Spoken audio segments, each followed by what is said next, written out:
totalement libérés de ça. Et beaucoup de pays en Afrique sont en train de se libérer. Nous avons l'ambassadeur du Tchad ici. Ce n'est pas un courant AES. Il y a l'AES, mais aujourd'hui, la dynamique que l'AES a enclenchée, mais traverse le continent entier parce que les gens veulent vivre dans la dignité. Les gens veulent vivre dans le respect. Les gens veulent sortir de la dépendance, de cette arrogance, de cette condescendance de penser que nous sommes supérieurs. On connaît nos anciennes puissances coloniales, on partait dans des réunions, à peine s'ils n'allaient pas dire aux gens, tu ne peux pas aller au Mali, mais le Mali nous appartient.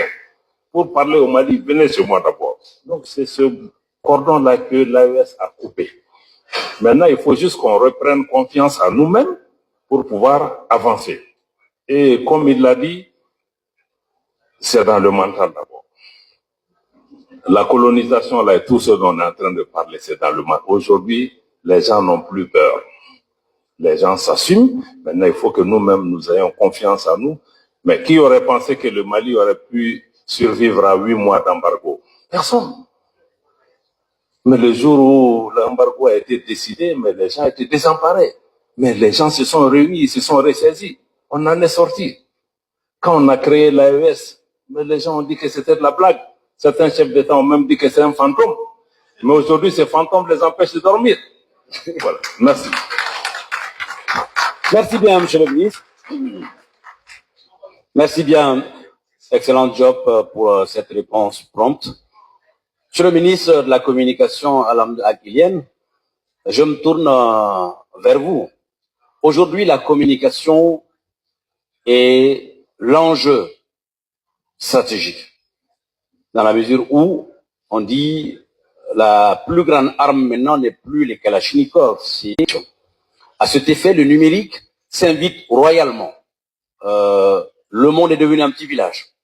Et dans la gestion de tout cet enjeu, quel est le positionnement de l'AES?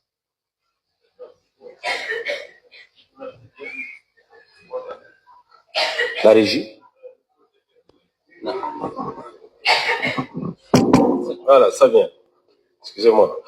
Donc, merci bien. Je voudrais d'abord rappeler les triptyques de base du Mali. Quand on comprend ce triptyque de base, on comprendra tout le reste, sa diplomatie, son économie, sa jeunesse, tout. Les points numéro 1 qui sont constitutionnels, hein, ces 3 points sont constitutionnels aujourd'hui. Le point numéro 1, c'est le respect de la souveraineté du Mali. Et je crois que ça va pour toute l'AES aujourd'hui. Parce que lorsqu'une personne ne respecte pas votre souveraineté, elle vous nie tout simplement toute une autonomie de décision ou de réflexion. Ablaï vient de vous dire, il y a des sommets où on nous dit, il faut passer par moi d'abord. Je vous donne une petite anecdote. J'étais ministre chargé des Maliens de l'extérieur de l'intégration africaine, dans un passé récent. On était à Calix en Espagne. On était les Européens face aux Africains par rapport à des quotas de représentativité à l'OIM.